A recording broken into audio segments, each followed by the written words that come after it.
प्रस्तुत या अभंगामध्ये संत श्रेष्ठ जगद्गुरु तुकोबराय ज्या गोपाळांनी भगवान श्रीकृष्णाच्या सानिध्यामध्ये राहिले अथवा ज्या गोपाळांनी भगवान श्रीकृष्णाचं ध्यान केलं, ज्या भगवान श्रीकृष्णाचं नामचिंतन केलं, त्या गोपाळांच्या मुखामधलं उष्ट त्या भगवान परमात्म्यानं खाल्लंय. तुकोबाराय म्हणतात, पाहायला गेलं तर गोपाळ समाजामध्ये जन्माला आलेली गोवळ समाजामध्ये जन्माला आलेली ती छोटी छोटी मुलं आणि त्या छोट्या छोट्या मुलांचं उष्ट खाणारा आमचा भगवान परमात्मा आहे. मग महाराज त्या गोपाळांचं उष्ट खाण्यासाठी त्या गोपाळांनी असं नेमकं काय पुण्य केलं होतं? तुकोबाराय म्हणतात, पाहता गोवळी खाय त्यांची उष्टावळी. त्या गोपाळांनी त्यांच्या जीवनामध्ये असं काय पुण्य केलं होतं की जगाच्या बापानं त्यांचं उष्ट खावं? तुकोबाराय उत्तर देतात, करीती नामाचे चिंतन गडी कान्होबाचे ध्यान.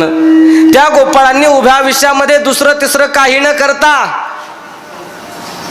ज्या भगवान श्रीकृष्णाच्या सानिध्यामध्ये राहिले त्या भगवान श्रीकृष्णाचं फक्त ध्यान केलं होतं, त्या भगवान श्रीकृष्णाचं फक्त चिंतन केलं होतं. त्याचा परिणाम असा झाला, जगाच्या बापाला त्या गोपाळांचं उष्ट खावं लागलं.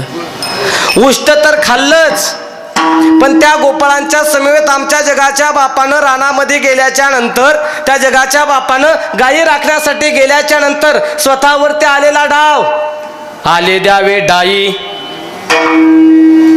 स्वतःवरती आलेला डाव त्या गोपाळांवरती घालावा. जर गायी लांब गेल्या तर ते गायीची वळती आणण्याकरता स्वतः भगवान परमात्म्यानं जावं, एवढी पुण्यवान ती गोपाळ होती. मग महाराज त्या ठिकाणी भगवान श्रीकृष्णानं काला केला, तो काला खाण्याचा अधिकार आम्हाला आहे का? तुकोबाराय म्हणले, काला खाण्याचा अधिकार फक्त त्यालाच, एके ठाई काला तुका म्हणे भाविकाला. जो भाविक आहे, जो त्या भगवान श्रीकृष्णाचं नामचिंतन करतोय, जो त्या भगवान श्रीकृष्णाचं त्या ठिकाणी भजन करतोय, भक्ती करतोय, असा जो भाविक आहे त्या भाविकाला काला खाण्याचा अधिकार किंवा तो भाविक काल्याचा अधिकारी. विठ्ठल विठ्ठल विठ्ठल विठ्ठल विठ्ठल विठ्ठल. असो, हा झाला सेवेकरता निवडलेल्या अभंगाचा साधा सरळ भावार्थ. अभंगाच्या सविस्तर चिंतनाकडे वळण्याच्या पूर्वी अल्पसा परिहार द्यायचा, तो म्हणजे असा की सालाबादप्रमाणे याही वर्षी श्री गुढीपाडवा ते रामनवमी या निमित्तानं हरिभक्तपरायण भाऊसाहेब महाराज फोपळे यांच्या कृपा आशीर्वादानं या हरिनाम सप्ताहाचं हे 26वे वर्ष, गेली 25 वर्ष झालं आपण या हरिनाम सप्ताहाचं रोपटं लावलं होतं आणि आज या रोपट्याचं मोठ्या अशा वटवृक्षामध्ये रूपांतर झालेलं आपल्याला पाहायला भेटतंय. आणि या 26व्या वर्षाच्या काल्याच्या कीर्तनाच्या निमित्तानं मला या ठिकाणी येण्याचा योग आला, तुम्हा सर्व श्रोते मायबापांच्या दर्शनाचा योग आला. ज्यांच्यामुळं हा योग आला असे माझे परममित्र, आपले या साऊंड सिस्टमचे सर्व असणारे आमचे शुभम भाऊ सुलाने आणि त्यांचे असणारे वडील हरिभक्तपरायण शिवाजी महाराज सुलाने, या दोन भाविक भक्तांच्या माझ्यावरती जे असणारं प्रेम होतं त्या प्रेमापोटी या ठिकाणी येण्याचा योग आला. राहिलेल्या एका तासामध्ये आपल्याला ही काल्याची सेवा भगवान परमात्म्याच्या चरणावरती समर्पित करायची आहे. भगवान श्रीकृष्णानं गोकुळामध्ये काय केलं याचं आपल्याला सविस्तर असं भगवान श्रीकृष्णाचं चरित्र पाहायचं आहे. विठ्ठल आदी करून कीर्तनाला उपस्थित असणारे संगीत विशारद, संगीत अलंकार ज्यांनी पहिली चाल गायली असे हरिभक्तपरायण माझ्याबरोबर आलेले आमचे परममित्र असणारे अर्जुनजी महाराज नागरे गुरुजी यांचं या ठिकाणी धन्यवाद व्यक्त करतो. त्यांना ज्यांनी साथ संगत केली असे हरिभक्तपरायण कल्याण महाराज वाघ, त्यांचं या ठिकाणी धन्यवाद व्यक्त करतो. बाबा तुमचा सुंदर आवाज आहे आणि ज्यांनी पहिली पंचपदी गायली, मला वाटतं याच्या अगोदर आपली कुठंतरी भेट झालेली आहे, पण बाबा तुमचं नाव माझ्या लक्षात, पोपट महाराज. आणि या माईकवरती असणारे हरिभक्तपरायण संगीत विशारद, संगीत अलंकार प्रल्हाद महाराज आणि आपल्याच गावची सगळी ही भजनी मंडळी या ठिकाणी उपस्थित आहेत. आणि आतापर्यंत ज्यांनी महाराष्ट्रातील बरेच महाराज लोक वाजवलेत, काय आतापर्यंत महाराष्ट्रातील नामांकित कीर्तनकार ज्यांनी वाजवलेत आणि आज योगायोगानं माझा नंबर लागला. आज मला जे वाजवण्याचं काम करणार आहेत म्हणजे माझं कीर्तन बरं कामाला नाही, असे हरिभक्तपरायण आमचे नामदेव महाराज पोकळे पोकळे नामदेव महाराज 2 पोकळे पैठणचे एक आणि हे एक. वा सुंदर बाबा, अगदी त्यांच्यासारखा चेहरा आहे आणि अगदी सुंदर असा हात आहे बरं का. जर आमच्यामध्ये सगळ्यात जास्त अवघड जर कला कोणती असेल, कीर्तन करणं सोपं आहे. काय कीर्तन करणं सोपं आहे. आता बघा या ठिकाणी ही 4-5 गायक मंडळी उभी राहिलेत. त्यापैकी आमच्या अर्जुन महाराजांनी जर चाल म्हणली आणि आमचे पोपट महाराज जर शांत राहिले आणि आमचे त्या ठिकाणी वाघ महाराज जर बोलले, चाल जर म्हणले, तरी जमतंय बरोबर. पण अर्जुन महाराज जर चाल पाठीमागं नाही म्हणले तरी जमतंय. पण याच्यापैकी कुणीही म्हणू द्या, आमच्या सुधाकर महाराजांना वाजवावंच लागतंय. म्हणून यांच्यासाठी एकदा जोरदार टाळी अशी वाजवा. असो, या सगळ्या मंडळीचे एकदा धन्यवाद व्यक्त करतो. आणि गुरुवर्य बाबा सुद्धा या ठिकाणी कीर्तनाला उपस्थित आहेत. बाबांच्या मनाचा मोठेपणा असा म्हणावा लागेल की बाबा याही वयामध्ये तुम्ही माझ्यासारख्या लेकराच्या कीर्तनाला उपस्थित राहिलात. फक्त एकच काम करा, माझ्याकडून ही सेवा कशा पद्धतीनं चांगली करता येईल असा आशीर्वाद मला तुम्ही द्या. तुमच्या समोर बोलण्याच्या लायकीचा मी नाही. कारण जी जुनी माणसं होती बघा, त्या जुन्या माणसाने त्यांचं उभं आयुष्य परमार्थासाठी झिजवलंय. कारण जर 50-60 वर्षाचा काळ जर पाठीमागं जाऊन पाहिला तर गावागावामध्ये अखंड हरिनाम सप्ताह हे नव्हते. मग आदरणीय बाबांसारखी संत महात्मे जी होती त्यांनी गावागावामध्ये जावं, असा दऱ्यामध्ये डोंगरामध्ये विखुरलेल्या समाजाला एकत्रित करावं आणि त्या लोकांना परमार्थाची वाट दाखवावी, असं आदरणीय बाबांचं काम आहे. आणि बाबांच्या समोर मला कीर्तन करण्याचं भाग्य लाभलंय, हे माझं खऱ्या अर्थानं परमार्थिक भाग्य आज उदयाला आला असं मी समजतो. विठाला विठाला विठाला विठाला विठाला. सेवेकरता निवडलेल्या अभंगाचा साधा सरळ भावार्थ आहे. आज आपल्या सप्ताहाचा समारोपाचा दिवस म्हणजे काल्याचा दिवस. बघा, काला या शब्दाचा अर्थ असा होतो, जिथं 2 गोष्टी एकत्रित केल्या जातात त्या ठिकाणी काला असं म्हणतात. किंवा काला एवं परिपूर्णतः, ज्या ठिकाणी परिपूर्णता होत असते त्या ठिकाणी काला होत असतो. जर तुम्ही एका दिवसाचा सप्ताह केला तरी काला झाल्याशिवाय तुमच्या सप्ताहाची सांगता होत नाही. तुम्ही 10 दिवसाचा जरी सप्ताह केला तरी काल्याचं कीर्तन झाल्याशिवाय त्या सप्ताहाची सांगता होत नाही. जसं आपण आपल्या गावामध्ये एखादं मंदिर बांधतो बघा, एखादं मंदिर बांधतो, त्या मंदिराचा पाया खोदतो. पाया खोदल्याच्या नंतर त्या ठिकाणी असा एक एक थर देत आपण ते काम त्या ठिकाणी कळसापर्यंत नेतो. त्या मंदिरामध्ये आपण ज्या साधू संताचं, ज्या देवी देवताचं आपण मंदिर बांधलंय त्या देवी देवताची मूर्ती सुद्धा आपण त्यामध्ये प्राणप्रतिष्ठा करतो. पण तेव्हा त्या मंदिराचं काम पूर्ण होत. ज्ञानोबराय म्हणतात, होईल याने कळसाले स्थिरावले अंतरी, स्थिरावले अंतरी. होईल येणे कळसाले स्थिरावले अंतरी, स्थिरावले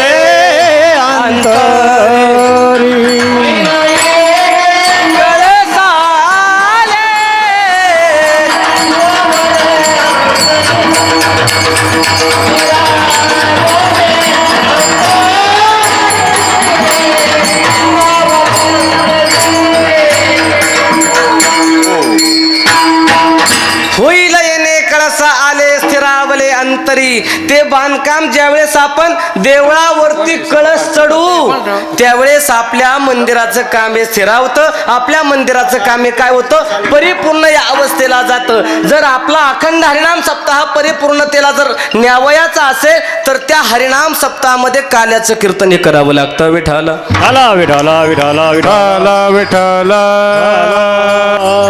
सेवेकरता निवड देवळाची या कामा कळसू, हा परम गंगेशी हा.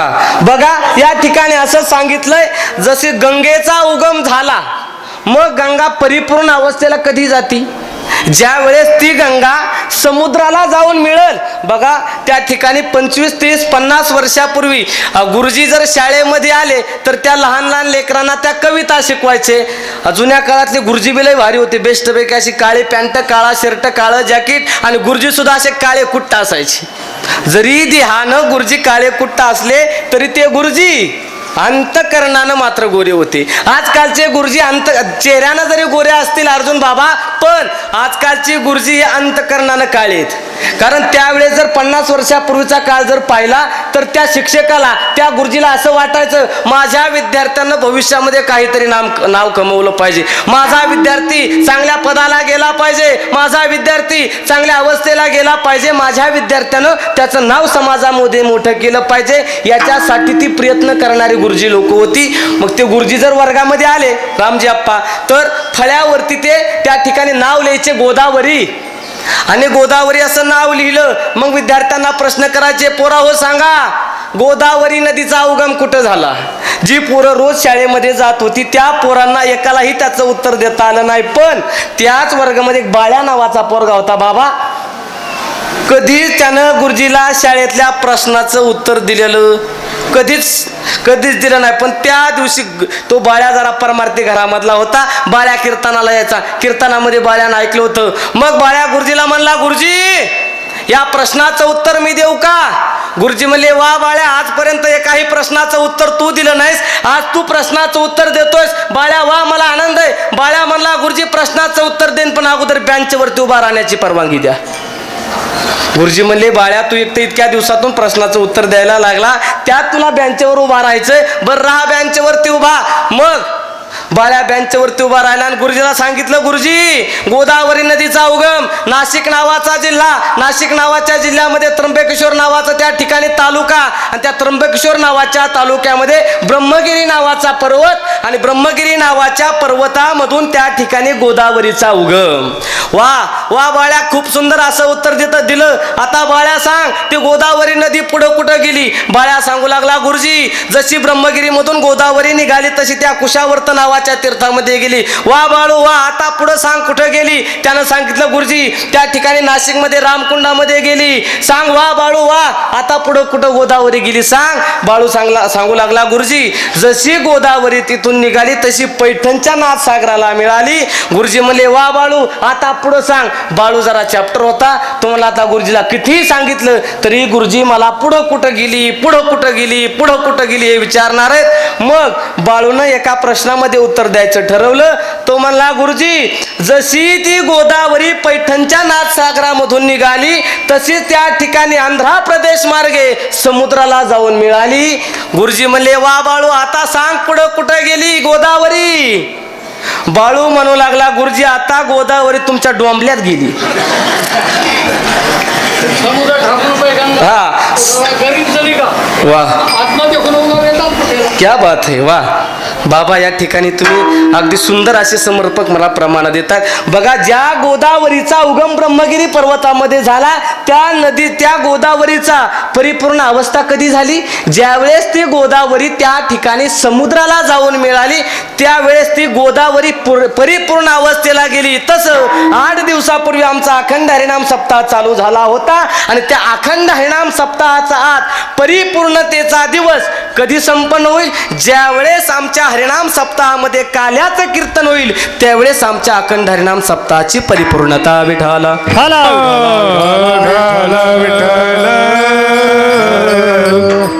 आणि आज ज्या देवाचं आपल्याला चरित्र गायचंय तो देव सुद्धा हा परिपूर्ण अवतार आहे.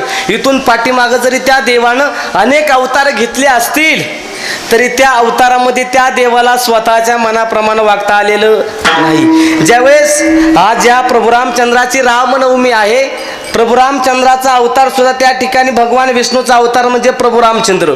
ज्यावेळेस भगवान विष्णूनं राम नावानं अवतार घेतला होता त्यावेळेस सुद्धा राम प्रभूला स्वतःच्या म्हणण्याप्रमाणे वागता येत नव्हतं. कुणाच्या म्हणण्याप्रमाणे वागावं लागायचं. बोलिले वाल्मिक तैसेची करी, बोलिले वाल्मिक तैसाची करीन, बोलिले वाल्मिक तैसेची करीन, बोलिले वाल्मिक तैसेची करीन, वरतुणी दाविन नाम म्हणे, वरतुणी दाविन नाम म्हणे, वरतुणी दाविन नाम म्हणे, बोलिले वाल्मिक तैसेची करीन, वाल्मिक तैसेची करीन, बोलिला वाल्मिक तैसाची करीन, वाल्मिक तैसाची करीन, वरतुणी दाविन नाम म्हणे, दाविन नाम म्हणे, वरतुणी दाविन नाम म्हणे.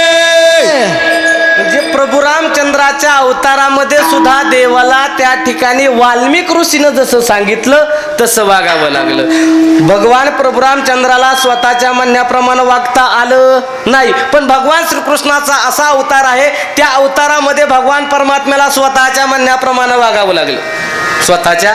कारण गोकुळामध्ये अशी त्या ठिकाणी परंपरा होती की त्या गोकुळातील लोक कमी करा स्वर, गोकुळातील लोक त्या ठिकाणी गोवर्धनाची पूजा करायची. कुणाची पूजा करायचे? गोवर्धन पर्वताची पूजा करायचे. मग आपलं ह्याची इंद्रदेवाची पूजा करायची. अगोदर गोवर्धनाची पूजा करत नव्हते, अगोदर गोकुळातील लोक ही इंद्रदेवाची पूजा करायचे बाबा. मग ज्यावेळेस भगवान श्रीकृष्णानं ते कृत्य पाहिलं त्यावेळेस भगवान श्रीकृष्णानं गोकुळवासियांना सांगितलं, हे गोकुळवासियांनो, आजपासून इंद्रदेवाची पूजा करायची नाही. त्या गोवर्धन पर्वतापासून आपल्या गाईला चारा भेटतो, तुम्हाला आम्हाला फळे फुलं भेटतात, आजपासून त्या गोवर्धनाची पूजा करायची. आजपासून एकाही गोकुळामधल्या लोकांनी इंद्रदेवाची पूजा करायची नाही. त्यावेळेस गोकुळातल्या लोकांनी भगवान श्रीकृष्णाचं ऐकलं.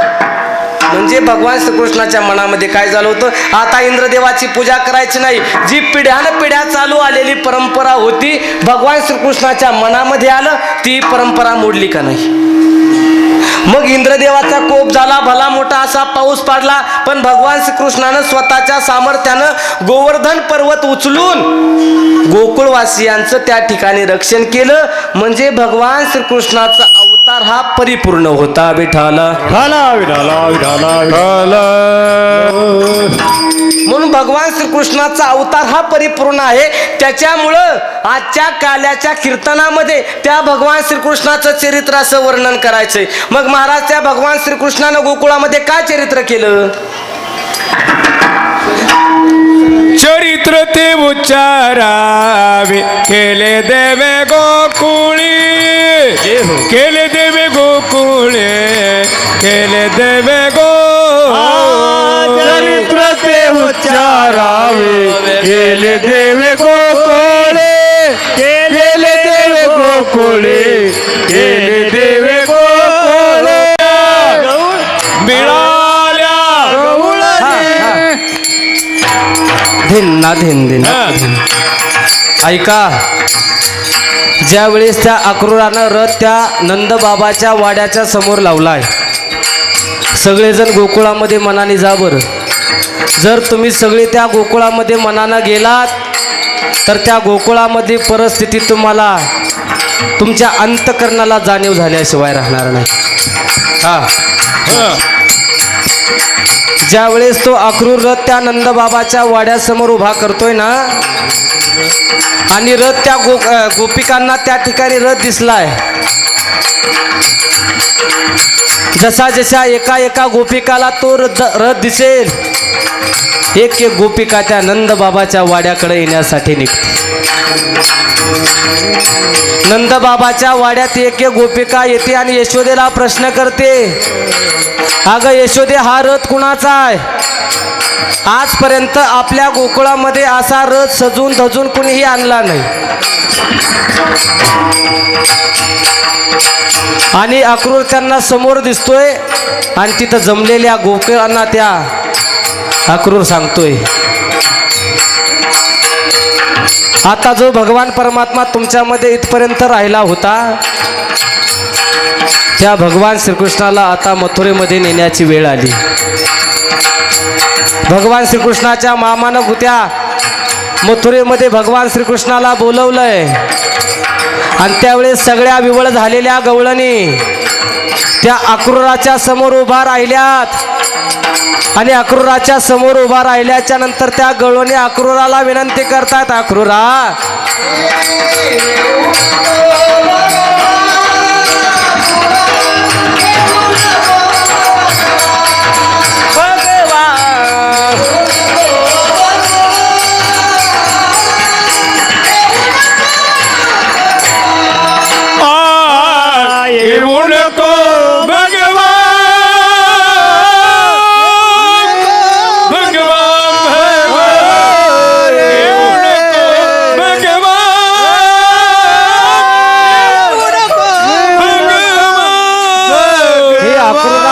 भगवंताला नेऊ नको रे. ज्या भगवान श्रीकृष्णाला पाहिल्याच्या नंतर आम्ही आमच्या संसारामधलं दुःख विसरत होतो. दुःखाची निवृत्ती सुखाचे ते सुख पाहता श्रीमुख गोविंदाची. त्या भगवान श्रीकृष्णाला पाहिल्याच्या नंतर आम्ही आमच्या संसारामधलं दुःख विसरत होतो. असा सुंदर देखणा भगवान श्रीकृष्ण. त्या श्रीकृष्णाला आमच्यामधून नेऊ नकोस. एका एका गवळणीच्या डोळ्यामधून अश्रू वाहत होते. एक एक गवळण त्या ठिकाणी कंठ दाटून त्या अक्रूराकडे पाहायची आणि त्या अक्रूरला त्या ठिकाणी विनंती करायची. एक गवळण उठली त्या अक्रूराला सांगू लागली, अक्रूरा तुझं नाव अक्रूर आहे ना, का अक्रूरासारखा वागतोस? ऐका हा धिन ना धिन. ही तर त्या बाकीच्या गवळणींची अवस्था झाली होती. ज्या गवळणी फक्त भगवान श्रीकृष्णाला काही क्षणासाठी काही वेळेसाठी पाहत होत्या, त्या गवळणींच्या डोळ्यामधून अश्रूंचा बांध फुटला होता. विचार करा त्या यशोदेची काय अवस्था झाली असेल. ज्या यशोदेनं जगाच्या बापाला लहानाचं मोठं केलं होतं. अरे आपल्या घरामध्ये एखादं शेंबडं बिंबडं पोरग जर जन्माला आलं ना, त्या पोरावरती किती प्रेम असतं त्या आईचं. जर आपल्या घरामध्ये एखादं काळं पोरग जन्माला आलं आणि त्या पोराला जर गावातलं कोणी माणूस जर काही बोललं ना, तर आईला ते सहन होत नाही. ही तर माझ्या भगवान परमात्म्याची आई होती. जगाचा बाप त्या आईच्या मांडीवरती खेळला होता. काय झाली असेल त्या यशोदा मैयाची अवस्था. जसं एखाद्या आईचं पोरग ऐन तरुणपणामध्ये आईला सोडून जावं, आईचा आधार पूर्ण जीवन त्या पोराकडे पाहून जगायचं ठरवलेलं असतं मायबापा हो. ऐन तरुण अवस्थेमध्ये एखादा पोरगा आईच्या डोळ्यात देखत मरण पावावा आणि त्या आईची जशी अवस्था होती तशी अवस्था आमच्या यशोदा मैयाची झाली होती. अनेक अनेक गवळणींनी स्वतःचं शरीर त्या ठिकाणी त्या व्रजभूमीवरती टाकलं होतं आणि प्रत्येक गवळणीच्या डोळ्यामध्ये अश्रूंच्या धारा होत्या. त्या गवळणी त्या अक्रूरला सांगतात, अक्रूरा तुझं नाव अक्रूर आहे पण का चांडाळासारखा वागतोस, का क्रूरासारखा वागतोस? आमच्या या गोकुळवासियांना जो प्रेमाचा झरा सापडला होता, तो प्रेमाचा झरा तुला पाहवला नाही का रे? त्या अक्रूराकडे पाहायच्या. अहो त्या राधेची अवस्था तर एवढी झाली होती. ती राधाच्या रथामध्ये भगवान श्रीकृष्ण गोकुळाला जाणार होता ना, त्या रथाच्या समोर त्या राधेनं तिचं स्वतःचं शरीर आडवं टाकलं होतं. रथी चढिले वनमाळी कोण त्या सांभाळे. रथी चढले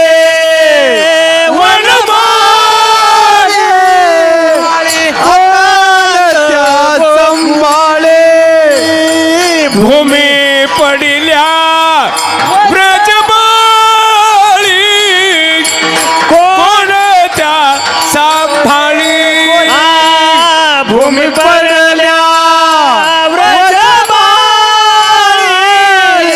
कोणत्या सांभाळे. नयनी जमुदक काने भिजली धरणी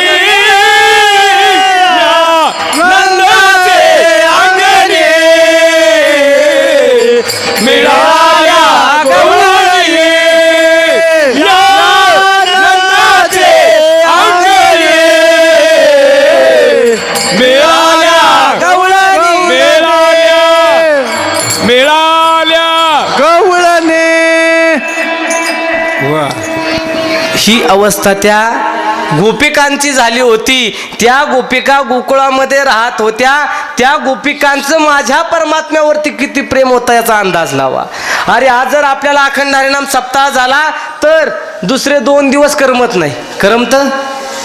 मग ज्या गोपिका भगवान श्रीकृष्णाच्या सानिध्यामध्ये 10-15 वर्ष राहिल्या होत्या, जगाचा बाप होता ना, मग जगाचा बाप जर एका मिनिटामध्ये सोडून जाणार आहे, त्या गोपिकांच्या डोळ्यामध्ये का अश्रूंच्या धारा येऊ नयेत? एवढं प्रेम त्या गोपिकांचं भगवान परमात्म्यावरती होतं. त्या प्रेमाच्या पोटी आमच्या जगाच्या बापानं त्या गोपाळांचं उष्ट खाल्लं. मग सांगा ना तुकोबाराय, तुम्ही सांगता त्या गोपाळांचं उष्ट खाल्लं. पाहायला गेलं तर ती गोपाळ समाजामध्ये, गोवळ समाजामध्ये जन्माला आलेली छोटी छोटी मुलं, त्यांचं उष्ट आमच्या परमात्म्यानं खावं एवढं त्या गोपाळांनी काय केलं होतं?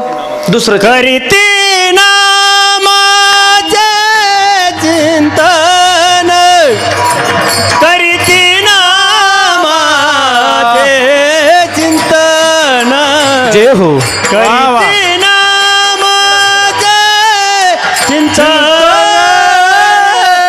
करीती नामाचे चिंतन, करती नामाचे चिंतन, करती नामाचे चिंतन, करती नामाचे चिंतन, करती नामाचे चिंतन.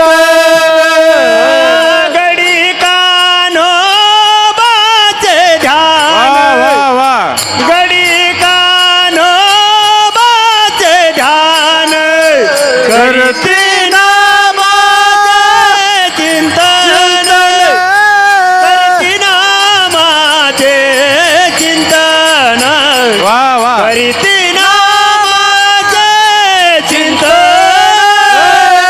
करती नामाचे चिंतन.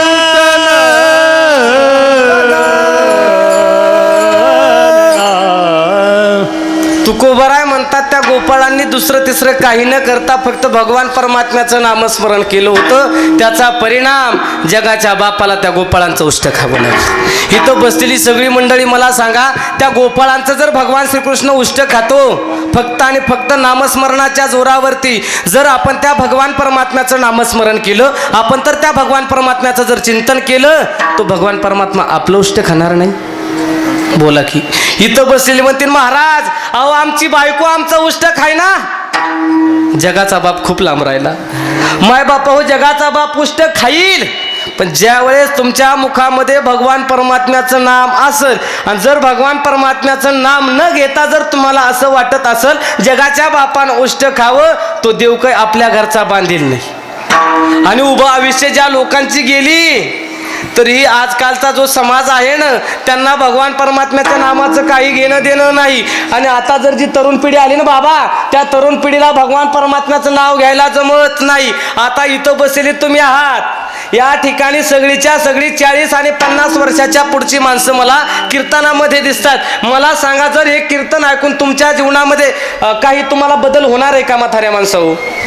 की ज्यांचं वय आता अगदी 10 वर्षाचं 5 वर्षाचं आयुष्य राहिलंय आणि त्यांनी कीर्तनामध्ये जर असं ऐकलं, किंवा मला उत्तर द्या, गावामध्ये एखाद्या आखाड्यामध्ये जर एखाद्या म्हाताऱ्या माणसानं अशी चांगली रंगीत संगीत अशी कुस्ती पाहिली आणि त्या म्हाताऱ्या माणसाला असं वाटलं आता मला ही कुस्ती खेळायची, जमतंय? अजिबात जमत नाही. म्हणून आजकाल हा परमार्थ म्हाताऱ्या माणसाचा राहिला नसून आजकाल या परमार्थामध्ये तरुणांना येण्याची गरज आहे. जर तरुण या कीर्तनामध्ये आले का, कारण तरुणांना काहीतरी चांगले विचार या कीर्तनाच्या माध्यमातून घेता येतील आणि त्यांच्या जीवनामध्ये क्रांती करण्यासाठी येईल. महाराज का कीर्तनामध्ये यायचं ऐका. अरे ज्या हिंदवी स्वराज्य संस्थापक छत्रपती शिवाजी महाराजांनी वयाच्या 16व्या वर्षी हिंदवी स्वराज्य स्थापन करील ही शपथ घेतली, ते छत्रपती शिवाजी महाराजांच्या कीर्तनामध्ये ऐकायला भेटतात. ऐका, ज्या माझ्या भगवान श्री ज्ञानोबारायांनी वयाच्या 16व्या वर्षी ज्ञानेश्वरी सारखा बलाढ्य ग्रंथ तुमच्या आमच्या समोर दिला ना, ते ज्ञानोबाराय आजच्या कीर्तनामध्ये ऐकायला भेटतात. ऐका, ज्या भगतसिंगानं वयाच्या 22व्या वर्षी फासावरती जाण्याचा निर्णय घेतला, तो भगतसिंग आजच्या कीर्तनामध्ये ऐकायला भेटतो. मग भगवतसिंगाचं चरित्र जर कीर्तनामध्ये ऐकायला भेटत असेल, माझ्या छत्रपती शिवाजी महाराजांचं चरित्र जर कीर्तनामध्ये ऐकायला भेटत असेल आणि छत्रपती शिवाजी महाराजांचं चरित्र ऐकून एखाद्या तरुणाच्या मनामध्ये इच्छा झाली मलाही छत्रपती शिवाजी महाराजांसारखं कार्य करायचंय, तो तरुण करू शकतो महाराज. भले गड किल्ले तर जिंकणार नाही, पण छत्रपती शिवाजी महाराजांचा एक आदर्श तुम्ही जीवनामध्ये घ्या. स्वतःच्या आईची इच्छा होती की हे स्वराज्य निर्माण झालं पाहिजे. आपल्या आईचे इच्छा खातर इंग्रजांच्या गुलामीमध्ये अडकलेला महाराष्ट्र, इंग्रजांच्या गुलामीमध्ये त्या ठिकाणी राबणारा आपला भारत देश, फक्त आपल्या आयाबायावरती होणारे त्या ठिकाणी अत्याचार हे जिजाऊ माँसाहेबांच्या डोळ्यामध्ये खटकत होते. आणि आईची इच्छा होती स्वराज्य निर्माण झालं पाहिजे. स्वराज्यामध्ये जन्माला आलेल्या प्रत्येक माणसाला त्याच्या मनाप्रमाणे जगता आलं पाहिजे. फक्त आईची इच्छा होती म्हणून छत्रपती शिवाजी महाराजांनी स्वराज्य निर्माण केलं होतं. एकच राजा इथे जन्मला शिवनेरी किल्ल्यावर, शिवनेरी हातावरती घ्या. किल्ल्यावर. माझ्या राजाचं नाव गाजतंय गड किल्ल्याच्या दगडावर, माझ्या देवाचं जय हो. नाव गाजतंय गड किल्ल्याच्या दगडावर. एकच राजा इथे जन्मला, एकच राजा इथे जन्मला शिवनेरी किल्ल्यावर. माझ्या राजाचं नाव गाजतंय गड किल्ल्याच्या दगडावर, माझ्या देवाचं नाव गाजतंय गड किल्ल्याच्या दगडावर, माझ्या देवाचं नाव गाजतंय गड किल्ल्याच्या दगडावर. आठवण येते मनामध्ये भगवा झेंडा दिसल्यावर, आठवण येते मनामनात भगवा झेंडा दिसल्यावर. जात-पातला धर्म पाहिल लढला माणूस केवर, जातीपातीचा धर्म पाहिला लढला माणूस कीवर. एकमुखाने लढले माऊले भरोसा त्या राजावर, भरोसा त्या राजावर. माझ्या देवाचं नाव गाजतंय गड किल्ल्याच्या दगडावर, माझ्या देवाचं नाव गाजतंय गड किल्ल्याच्या दगडावर, माझ्या देवाचं नाव गाजतंय गड किल्ल्याच्या दगडावर, माझ्या राजाचं नाव गाजतंय गड किल्ल्याच्या दगडावर.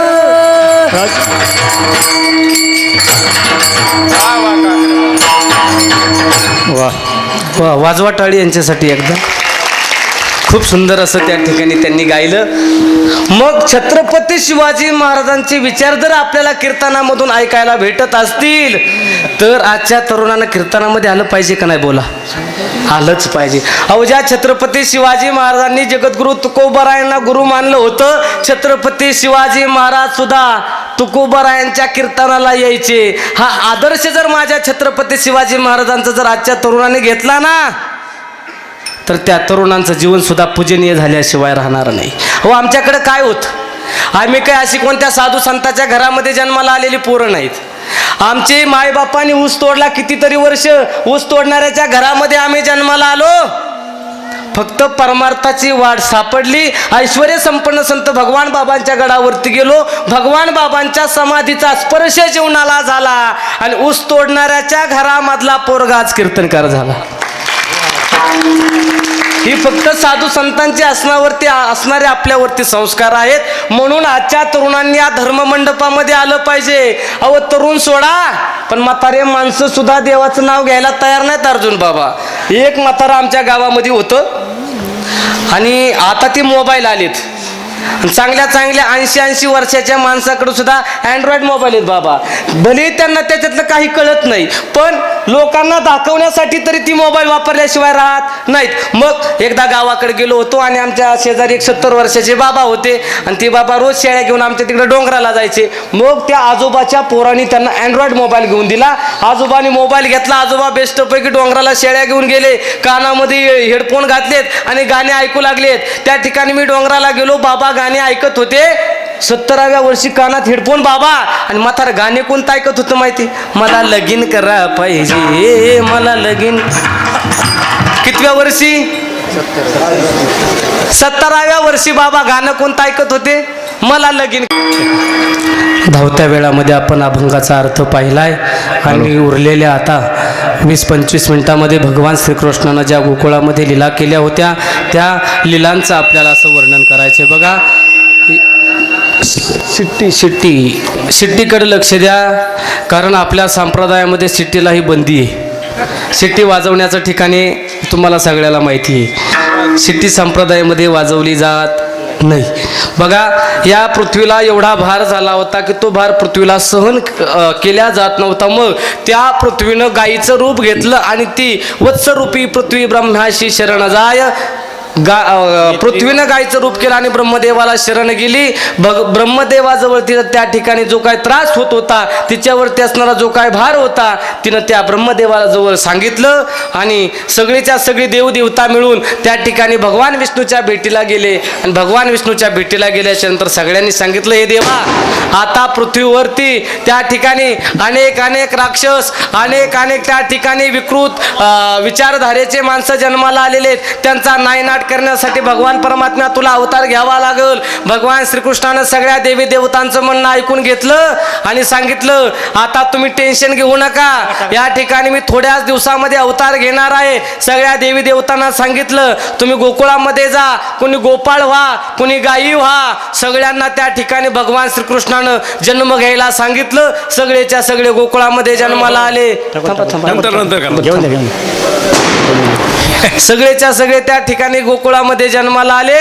आणि गोकुळामध्ये जन्माला आल्याच्या नंतर भगवान श्रीकृष्ण जन्माला येणार. भगवान श्रीकृष्णानं शेषाला विचारलं, हे भगवान शेषा, चल आपल्याला त्या ठिकाणी अवतार घ्यायचा. पण शेष परमात्मा म्हणले, देवा, मागच्या जन्मामध्ये मी त्या ठिकाणी लहान भाऊ झालो होतो आणि लहान भाऊ झाल्यामुळं सगळीच्या सगळी तुमची कामं मला ऐकावी लागली. अहो, कामं तर ऐकलीस, 14 वर्षाचा उपवास घडला, 14 वर्षे बायकोशिवाय राहावं लागलं, आता मला तुमच्या सोबत अवतार घ्यायचा नाही. मग भगवान विष्णूनं सांगितलं, यावेळेस काय करा, त्यावेळेस मी मोठा झाला होतो, तुम्ही लहान झाले होते, या अवतारामध्ये तुम्ही मोठे व्हा, मी लहान होतो, तुमची सगळीच्या सगळी आज्ञा मी पाळीन. दोघांचं त्या ठिकाणी ठरलं. आणि सगळ्यांनी असा विचार केला की आता येत्या गोकुळ अष्टमीला आपले भगवान श्रीकृष्ण अवतार घेणार. या ठिकाणी कंस त्या ठिकाणी विचार करायचा. कंसानं आपला बाप उग्रसेन नावाचा राजा त्याला जेलमध्ये टाकलं, स्वतः राजा झाला. आपली स्वतःची सख्खी चुलत बहीण असणारी देवकीचा विवाह त्यांनी आपल्या मित्राबरोबर करायचं ठरवलं. वसुदेवाबरोबर लग्न झालं. आणि लग्न झाल्याच्या नंतर जी वरात चालली होती, अर्धी वरात झाली. कंस त्या ठिकाणी आपल्या बहिणीच्या रथाचं सारथ्य करत होता. रथ त्या ठिकाणी वेशीच्या जवळ आला आणि वेशीच्या जवळ आल्याच्या नंतर मोठी आकाशवाणी झाली, हे कंसा, ज्या बहिणीच्या रथाचं तू सारथ्य करत आहेस, ज्या बहिणीची तू वरात घेऊन जाणार आहेस, त्याच बहिणीचा 8वा पोरगा तुझा कर्दनकाळ ठरणार आहे.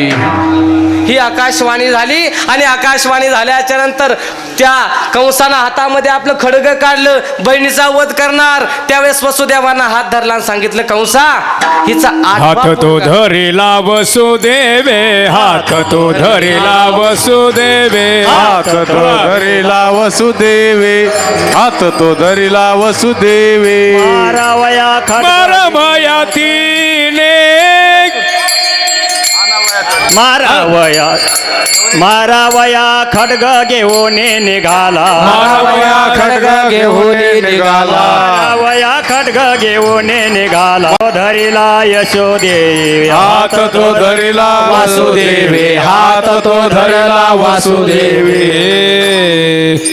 हात वासुदेवानं धरला आणि वासुदेवानं हात धरला आणि कंसाला विनंती केली, कंसा, हिचा 8वा पोरगा तुला मारणार आहे, ही मारणार नाही. तू काय कर, आम्हाला त्या ठिकाणी बंदीखान्यामध्ये टाक, आम्हाला जेवढी मुलं होतील आम्ही तेवढी तुला देऊ. मग त्या ठिकाणी कंसानं वसुदेवाला आपला मित्र असल्यामुळे त्यांना बंदीखान्यामध्ये टाकलं. आणि देवकीला ज्यावेळेस पहिला मुलगा झाला, वसुदेवानं त्या मुलाला उचललं आणि कंसाच्या जवळ नेलं आणि कंसाला सांगितलं, हे कंसा, हा आमचा पहिला पोरगा धर. कंसाला त्याच्याकडे पाहिल्याच्या नंतर दया आली आणि कंस म्हणू लागला, तुमचा 8वा पोरगा मला मारणार आहे, हा पहिला आहे, त्याच्यामुळे याला मी मारणार नाही. पण त्या ठिकाणी लगेच नारदजीनं त्या ठिकाणी उडी घेतली. नारदानं सांगितलं, हे कंसा, कारण पाप वाढवायचं होतं कंसाचं.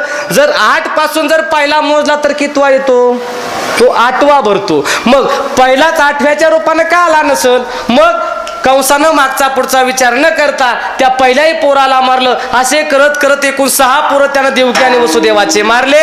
7वा पोरगा योग मायेच्या सामर्थ्यानं वसुदेवाची दुसरी पत्नी असणारी रोहिणी हिच्या गर्भामध्ये त्या ठिकाणी बलराम दादाने अवतार घेतला आणि 8व्यांदा त्या ठिकाणी आमची देवकी माता गर्भवती राहिली. जसं जसं गर्भवास त्या ठिकाणी पुत्र जन्म देण्याची वेळ येत होती तसं तसं आमच्या देवकी मातेच्या चेहऱ्यावरती त्या ठिकाणी तेज वाढत होतं. आणि अष्टमीचा दिवस आला. अष्टमीच्या दिवशी रात्री बरोबर 12 वाजता आमच्या भगवान परमात्म्यानं वसुदेव आणि देवकीच्या पोटी जन्म घेतला.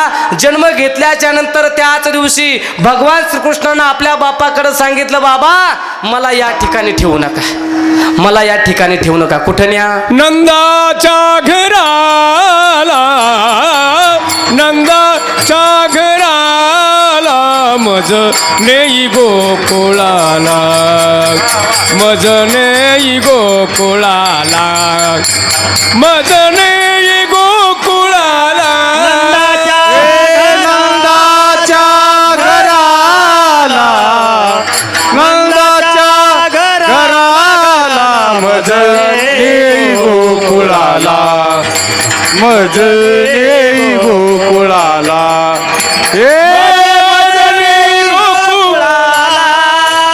माया उपजले तेथे ठेवी मजानी येथे, माया उपजली तेथे ठेवी मज आणि येते. नंदाच्या घराला, नंदाच्या घराला मजने गोकुळाला, मजने गोकुळाला.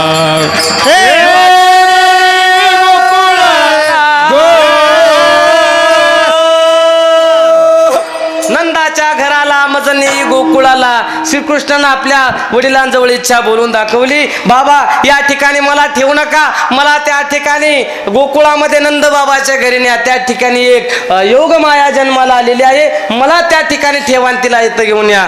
वासुदेवानं बरोबर कृष्णाला एका टोपलीमध्ये घेतलं. चमत्कार त्या ठिकाणी पहिला असा झाला की वसुदेवाला ज्या काही साखरदंडाने बांधलं होतं सगळीची सगळी साखरदंड आपोआप तुटली. जी काय सैनिक होती ती आपोआप मूर्छित पडली. आणि वसुदेवानं कृष्णाला टोपलीमध्ये घेतलं यमुना नदीचा पार करून. कारण भगवान श्रीकृष्णानं यमुनेला आदल्या जन्मामध्ये असं आशीर्वाद दिला होता, असं वचन दिलं होतं की जग भगवान श्रीकृष्ण या रूपानं अवतार गेले सगळ्यात अगोदर दर्शन तुला देईल.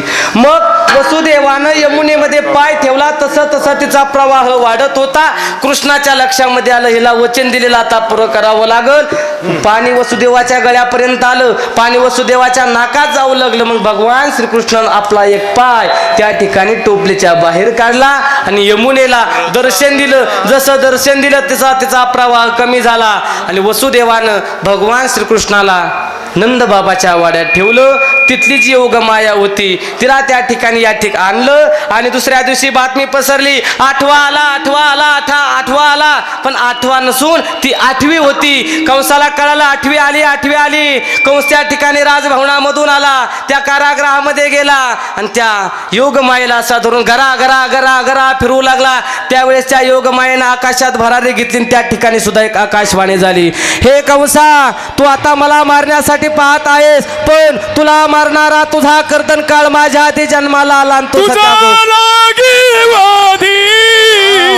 उपजला मज आधी, उपजला मज आधी, उपजला मज आधी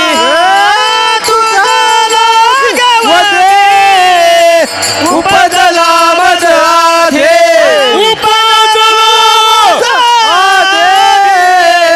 उपजला मज आधी. तुझ लागी वधी उपजला मजादी. कंसा तुला मारणारा माझ्या अगोदर जन्माला आला. त्या ठिकाणी भगवान श्रीकृष्ण यशोदेच्या त्या ठिकाणी साईटला त्या ठिकाणी बाळ रूपामध्ये होते. त्या घरामध्ये झाडून करण्याकरता गवळण आली. यशोदा मैया आमची झोपलेली होती. यशोदेच्या शेजारी त्या बाळाला पाहिलं आणि त्या गवळणीनं अख्ख्या गावामध्ये बातमी सांगितली. हे गवळणींनो, आपल्या गोकुळाचा राजा असणारा नंद बाबा याला त्या ठिकाणी एक छोटासा लल्ला झाला. त्या गवळणीनं दुसऱ्या गवळणीला गवळण म्हणती व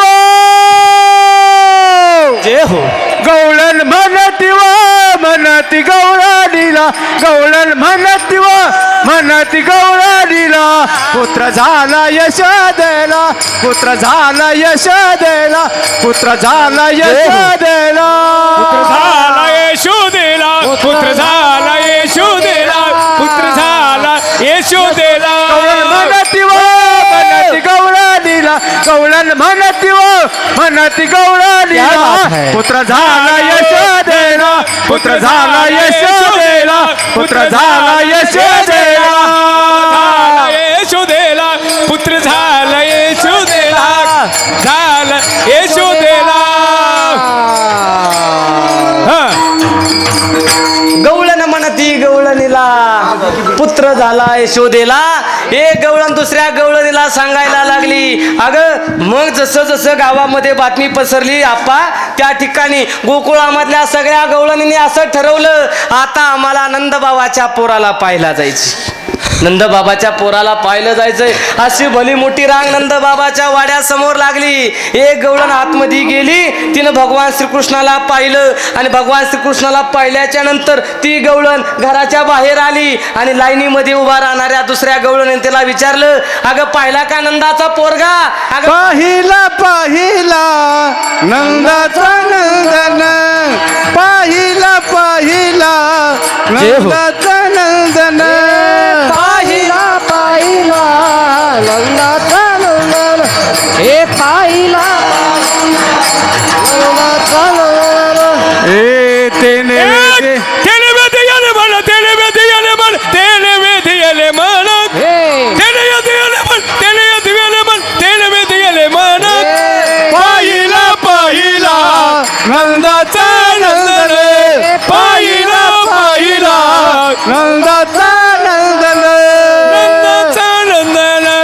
नंदाचा नंदन ती म्हणू लागली पाहिला, पण पाहिल्याच्या नंतर त्या बाळानं माझं लक्ष माझं चित्त वेधून घेतलं. त्याच्यामुळं त्या श्रीकृष्णाचं रूप मला काही कळालं नाही. मग दुसरी गवळण आतमध्ये गेली, तिनं कृष्णाला पाहिलं आणि पाहिल्याच्या नंतर ती बाहेर आली आणि दुसऱ्या गवळणीनं पुन्हा या गवळणीला विचारलं, अगं पाहिलास का देव? तिनं सांगितलं पाहिला.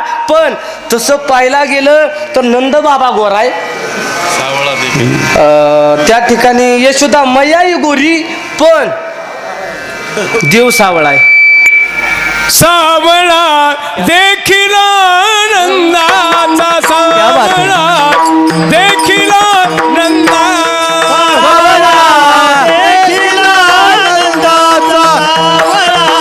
देखिला नंदाचा तेने आनंदाचा पुराला तेने आनंदाचा पुराला देखिला नंदाचा सावळा देखिला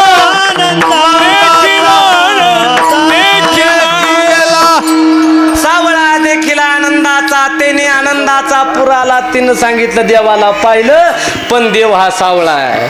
आता जर पाण्याचा कार्यक्रम जर आपण आता नाही आटोपला तर आपल्याला आणखीन तास 2 तास घ्यावे लागतील, कारण पाण्याच्या गवळणी भरपूर आहेत. मग आपण थोडं पुढं सरकू. आता देव सगळ्यांनी पाहिला आणि देव पाहिल्याच्या नंतर देव हळूहळू रांगू लागले. मग देव रांगत असताना देव कोणत्या पायानं रांगायला लागले? तळवे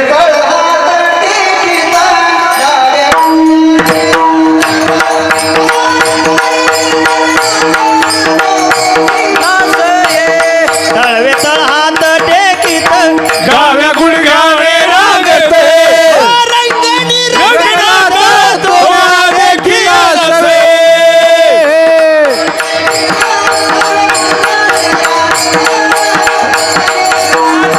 ओम्या देखिला से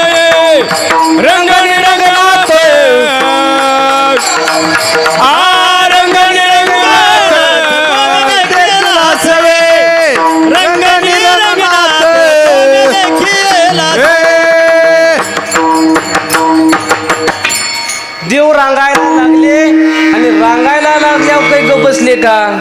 रांगत रंगणे चोरीत लोणे रांगत रंगणे चोरीत लोणी खाऊन धरती गवळा गावन धरती गवळणी बांधित चरणे देते बाधित चरणी देती करारी यशोदे साज यशोदे साज दगडून भक्षून तमाम केले नवन केले साधन कृष्ण आळवा, आळवा, परतोनी मागे दावा कृष्ण आळवा, परतोनी मागे दावा आळवा आळवा परतुनी मागे दावा. रांगत असताना भगवान श्रीकृष्णानं खोड्या चालू केल्या आणि खोड्या करत असताना भगवान श्रीकृष्णानं पुतना मावशीचा काटा काढला. भगवान श्रीकृष्णानं महाबळाचा काटा काढला. अनेक अनेक अशा राक्षसांचा संहार केला आणि भगवान श्रीकृष्ण आता चालू लागल्याच्या नंतर भगवान श्रीकृष्णानं ज्या गोपिका त्या ठिकाणी दही दूध तूप लोणी गोकुळामध्ये पिकवायच्या आणि मथुरेमध्ये राक्षसांना नेऊन विकायच्या, भगवान श्रीकृष्णाच्या मनामध्ये असा विचार आला, त्या गायी आपण सांभाळायच्या, त्या गायीचं दूध आपण काढायचं, दुधापासून दही आपण तयार करायचं, दह्यापासून लोणी आपण तयार करायचं, लोण्यापासून ताक, लोण्यापासून तूप आपण तयार करायचं आणि ते तूप आपण त्या ठिकाणी राक्षसाला नेऊन विकायचं आणि राक्षसांनी ते तूप खायचं आणि पुन्हा आपल्यालाच येऊन त्रास द्यायचा. त्याच्यापेक्षा ते तूप जर आपण खाल्लं तर आपण मजबूत होऊ आणि जर आपण मजबूत झालो तर राक्षस किती येऊ द्या त्यांच्या बरोबर फाईट करण्याची ताकद आपल्याला मिळेल. म्हणून भगवान श्रीकृष्णाने एक त्या ठिकाणी टीम तयार केली गोकुळामध्ये. पेंद्या श्रीराम्या वाकड्या बोबड्या असे सगळ्या गोपाळांना सोबत घेतलं आणि गोपाळांना सांगितलं, याल तरी यारे लागे अवघे माझ्या मागे मागे आजी देतो पोटवरी पुरे म्हणाल तोवरी. सगळ्या गोपाळांनी असं ठरवलं, प्रत्येक गवळणीच्या घरी जायचं आणि घरी गेल्याच्या नंतर प्रत्येक गवळणीच्या घरी दह्या दुधाची तुपाची आपल्याला चोरी करायची. मग भगवान श्रीकृष्णानं त्या ठिकाणी चोऱ्या चालू केल्या. एक एक गवळण त्या ठिकाणी यशोदा मैयेकडे यायची आणि यशोदा मैयेला भगवान श्रीकृष्णाच्या घोड्या सांगायची. पहिली आली धावणी. अशा अनेक अनेक गवळणी त्या ठिकाणी यशोदा मैयाकडे आल्या, पण यशोदा मैयेचा भगवान श्रीकृष्णावरती एवढा विश्वास होता की ती म्हणायची, अगं माझं बाळ तसं नाही बरं, गवळणी हो तुम्ही माझ्या पोरावरती आळ घेताय.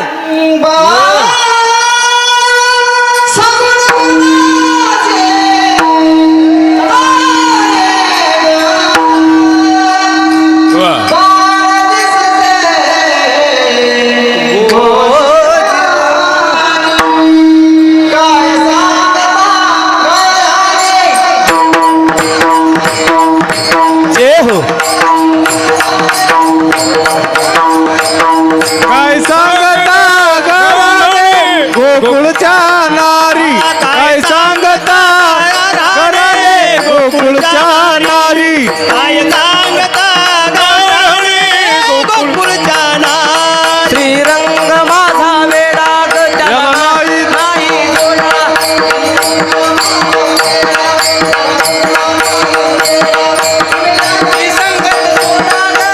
गोकुळच्या नारी, गोकुळच्या नारी काय सांगता गोकुळच्या नारी, काय सांगता घराने ग गोकुळच्या नारी, काय सांगता घराने गोकुळच्या नारी. गोकुळच्या नारी. अशा घोड्या त्या ठिकाणी भगवान श्रीकृष्णानं गोकुळामध्ये चालू केल्या. एक एक तक्रार त्या ठिकाणी यशोदा मैयेकडे यायची आणि एक गवळण तर म्हणली, अगं गवळणी हो त्याची तक्रार काय सांगता, त्याच्या हाताला धरा आणि यशोदेच्या समोर नेऊन उभं करा. भगवान श्रीकृष्णानं पेंद्याला सांगितलं, पेंद्या ही गवळण जरा जास्तच बोलायला लागली, काय कर हिचा घर नंबर लिहून घे, हिचं घर कुठे ते बघ. मग पेंद्यानं सगळं लिहून घेतलं बाबा आणि सगळ्या पोरांनी ठरवलं आज रात्री या गवळणीच्या घरी डल्ला मारायचा. मग त्या ठिकाणी सगळे गोपाळ एकत्रित केले आणि गोपाळ एकत्रित केल्याच्या नंतर पण त्या गवळणीचं असं होतं, गवळण होती बाबा 6 फुटाची आणि तिचा गवळी होता 3 फुटाचा. टिल्या एवढा टिल्या. गवळण पाहायला गेली तर अशी उंच लंबीच्या लंबी आणि गवळी पाहायला गेला तर 3.5 फुटाचा. मग भगवान श्रीकृष्णानं तिच्या घरी चोरी केली आणि खाल्लं पिल्लं सगळं आणि जाता जाता भगवान श्रीकृष्णानं काय केलं, त्या गवळ्याची दाढी घेतली, त्या गवळणीची वेणी घेतली आणि त्या दोघाची गाठ बांधली. तिसरी आली धावणी याने बाई काय केली करणे. आली धावणी याने बाई काय केली करणे. पतीची दाढी माझी वेणी दोहीची गाठ बांधणी. दाढी माझी वेणी दोहीची गाठ बांधोनी. गाठ बाई कोणाशी सुटेना, गाठ बाई कोणाशी सुटेना, गाठ बाई कोणाशी सुटेना. यशोदे जय हो. बाळ तुझा ताना यशोदे ग बाळ तुझा ताना. यशोदे ग बाळ तुझा ताना. यशोदे गे बाळ तुझा ताना. यशोदे गे बाळ तुझा ताना. सोसू धिंगाणा पोटवर सोसू धिंगाणा पोटवर सोसू धिंगाणा. यशोदे ग आणि बाळ तुझा ताना. यशोदे गे बाळ तुझा ताना. यशोदे गे बाळ तुझा ताना. बाळ तुझा ताना. बाळ तुझा ताना.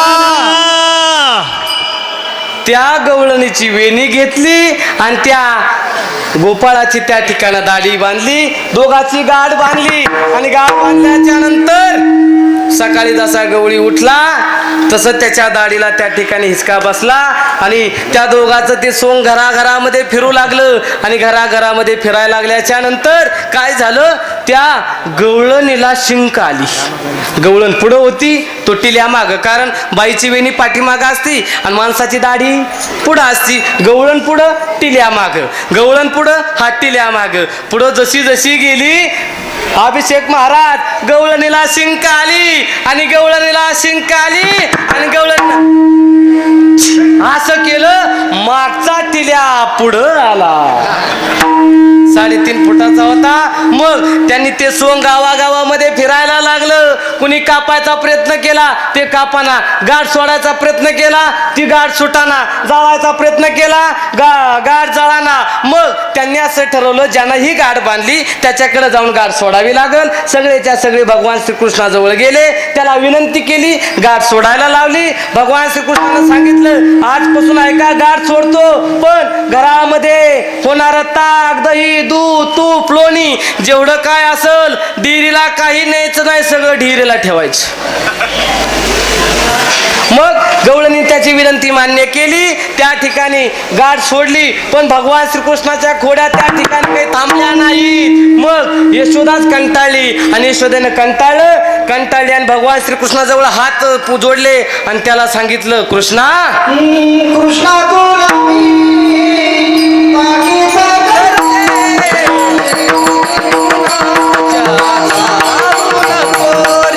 जे हो.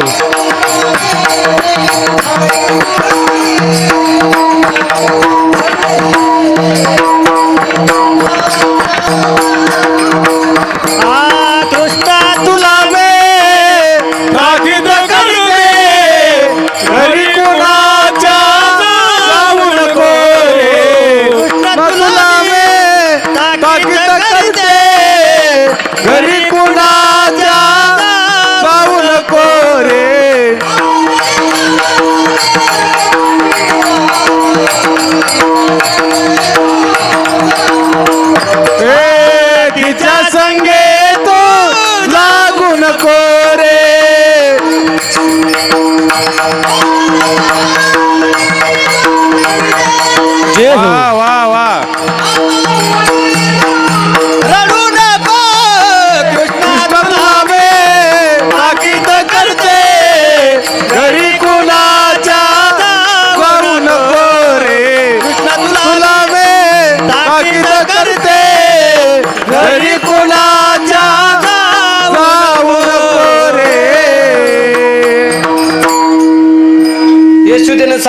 कृष्णा आता घरी कुणाच्या जाऊ नकोस. तू जर गोकुळामध्ये राहिलास तर तुझ्या खोड्या बंद होणार नाही. त्यापेक्षा तू काय कर, अरे तुम्ही गाया घेऊन सारे गोपाळ रानात या. तुम्ही गाया घेऊन सारे गोपाळ रानात या.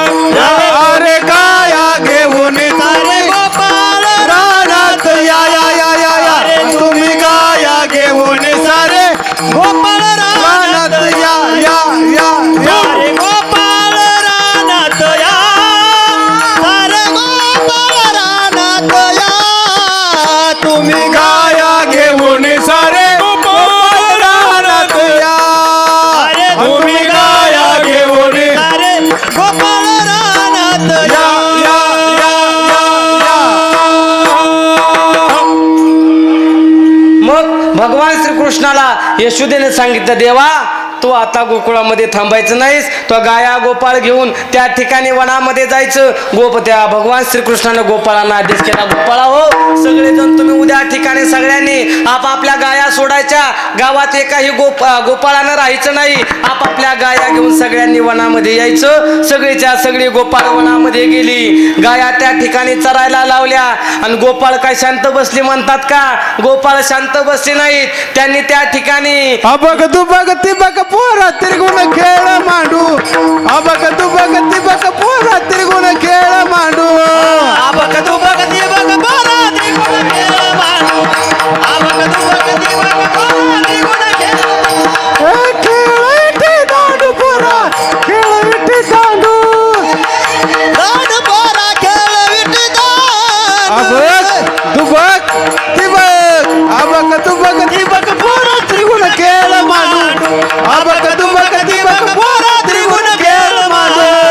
आबक तू बघती त्रिगुण खेळ मांडू. आबक तू बघती ए हा मामा पोरा, हा मामा, हा मामा पोरा, हा मामा. पोरा मामा, मामा पोरा मामा. ए घुगरी वाजे ग मामा, वाजे ग मामा. घुगरी वाजे ग मामा. वाजे ग मामा. हे हे हा मामा पोरा, हा मामा, हा मामा पोरा, हा मामा. मामा, मामा पोरा मामा.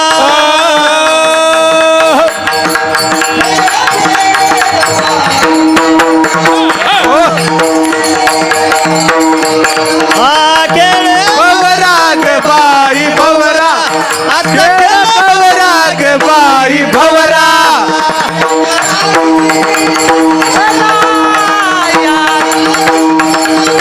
नवरा नवरा नवरा खेळ भवरा ग बाई भवरा, खेळ भवरा ग बाई भवरा. बाई भवरा, बाई भवरा.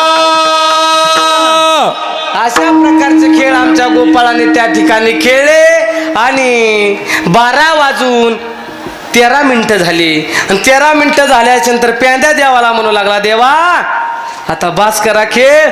इथं बसलेल्या आमच्या सगळ्या गोपाळांना भुका लागल्यात. आमच्या सगळ्या गवळणी उपाशी पोटानं काल्याच्या कीर्तनाला आल्यात. देवा ह्यो जर खेळ आणखीन चालू राहिला तर इथं बसलेले गोपाळ गवळणी त्या ठिकाणी उपाशी मेल्याशिवाय राहणार नाहीत. म्हणून खेळ बंद करा. देवानं सांगितलं आता आपल्याला खेळ बंद करायचा. चला वळू गाई बैसू जेवू एके ठाई. गोपाळांना आज्ञा दिली, गोपाळा हो, ज्या काही लांब गेलेल्या गायी असतील त्या गायींना एकत्रित करा. त्या गायींना पाणी पाजा. गायी त्या ठिकाणी झाडाखाली बसवा. मग आपण सगळेजण एकत्रित येऊन काल्याचा प्रसाद घेणार आहोत. आपण त्या ठिकाणी काला करणार आहोत. लांब गेलेल्या गायी गोपाळांनी एकत्रित केल्या. गोपाळांनी एकत्रित केल्याच्या नंतर भगवान श्रीकृष्णानं सगळे गोपाळ एकत्रित केले. कमलाकार रिंगण असं धरायला लावलं. आणि सगळ्या गोपाळांना सांगितलं, गोपाळांनो सगळ्यांनी आपापल्या शिदोऱ्या बाहेर काढा. सगळ्यांच्या शिदोऱ्या एकत्रित केल्या. आणि त्या सगळ्या शिदोऱ्यांचा काला भगवान श्रीकृष्णानं केला. आणि सगळ्या गोपाळांना वाटला. बोला गोपाल कृष्ण भगवान की जय. असा जय जयकार त्या ठिकाणी गोकुळामध्ये झाला. जो काला भगवान श्रीकृष्णानं त्या ठिकाणी गोकुळामध्ये केला तोच काला आमच्या माऊली ज्ञानोबरायांनी पंढरपूरच्या त्या वाळवंटामध्ये केला. तोच काला आमच्या तुकोबरायांनी वाळवंटामध्ये केला. तोच काला पुढं सद्गुरू संत भगवान बाबांनी केला. आदी करून सकल साधू संतांनी तोच काला त्या प्रत्येक गावागावामध्ये जाऊन प्रत्येक जी गावं त्या ठिकाणी हरिनाम सप्ताहापासून वंचित होती, जी गावं त्या ठिकाणी काल्यापासून वंचित होती, प्रत्येक गावामध्ये आदरणीय बाबासारख्या साधू संतांनी गावागावामध्ये जावं, सगळ्या लोकांना एकत्रित करावं. जसं भगवान श्रीकृष्णानं अनेक गोपाळ एकत्रित केले होते, तसं बाबासारख्या महात्म्यांनी पूर्णच्या पूर्ण गाव एकत्रित करावं आणि एकत्रित केल्याच्या नंतर सगळ्या गावाला काल्याचा प्रसाद द्यावा. तोच काला आज आपल्या या सेंद्राबन गावामध्ये होत आहे. तरी आता काल्याचा एक अभंग होईल, दहीहंडी फुटल आणि सगळ्यांना काला भेटल. जय विठ्ठल ज्ञानेश्वर माऊली ज्ञानराज माऊली माऊली ज्ञानेश्वर माऊली ज्ञानराज जय जय ज्ञानेश्वर माऊली ज्ञानराज शिंकेला वेयले दुरी होतो तिघाचे देवरे तुम्ही वारे दोहीकडे मुख पसरवणीकडे तिच्या धारा घ्यारे दोहीच्या कोपरा तुम्ही वारे दोहीकडे मुख पसरवणीकडे म्हणे हाती टोका अधिक उणे का तुम्ही वारे दोहीकडे मुख पसरवणीकडे कंठे धरणा कृष्ण म्हणे अवघा जणे प्रकाश काला वाटू एकमेका वैष्णवनिका संग्राम वाकुलिया ब्रह्मदिका उत्तम लोका दाखवो काला वाटू एकमेका वैष्णवनिका संग्राम खा म्हणे भूमंडळे आम्ही बळे विरगाढी काला वाटू एकमेका वैष्णवनिका संग्राम